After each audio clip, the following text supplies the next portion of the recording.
Over 3 million people have died worldwide from coronavirus-related causes as of Tuesday. Global deaths have been rising in places like Brazil and India. According to the Reuters tally, it took more than a year for the global coronavirus death toll to reach 2 million, but the next 1 million deaths were added in just 3 months. Health officials blame more infectious variants that were first detected in the United Kingdom and South Africa, along with public fatigue with lockdowns and other restrictions.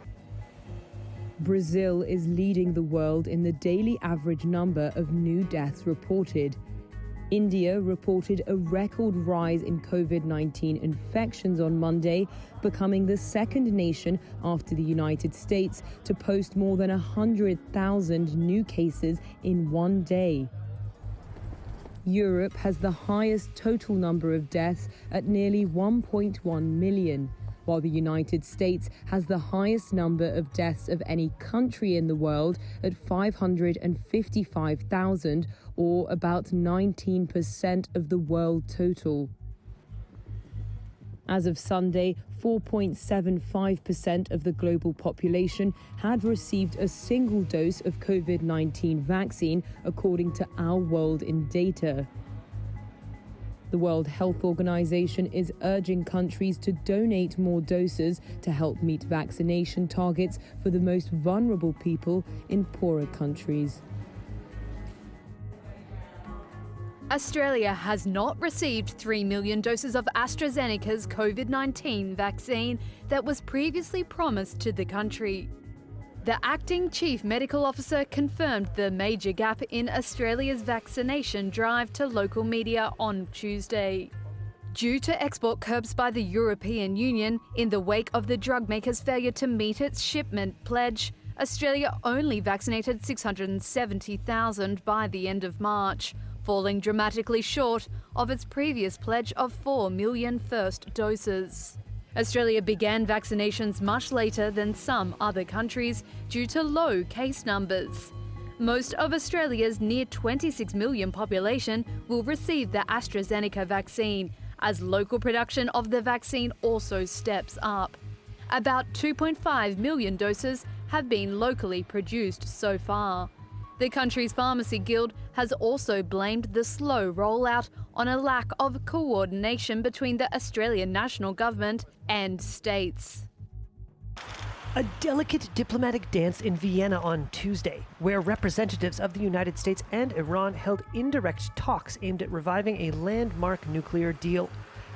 European intermediaries shuttled between the parties in an effort to bring both sides back into compliance with what's known as the Joint Comprehensive Plan of Action, or JCPOA.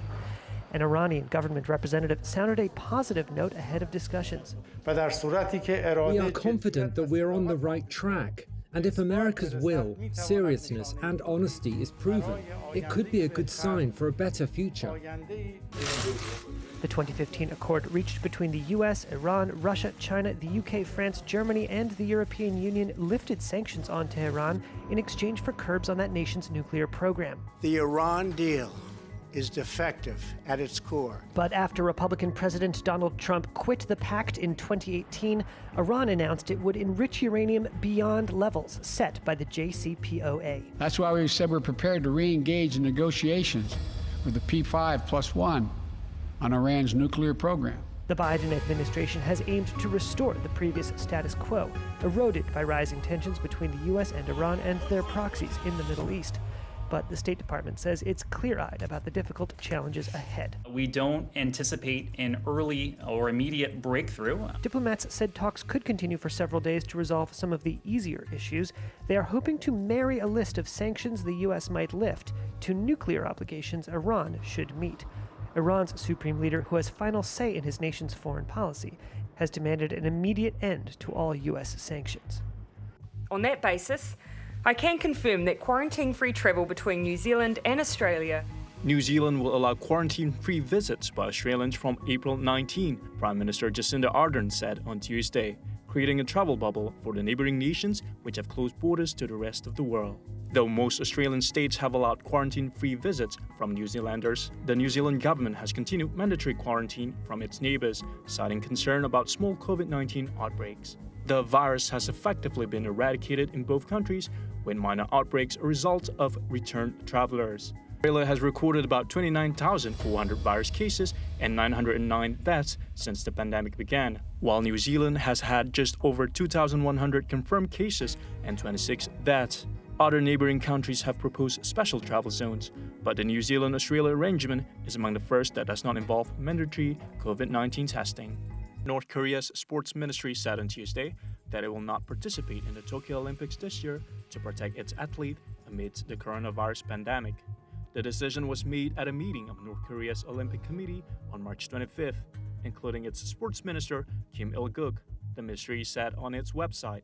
The meeting also discussed ways to develop professional sports technologies, earn medals at international competitions, and promote public sports activities over the next 5 years.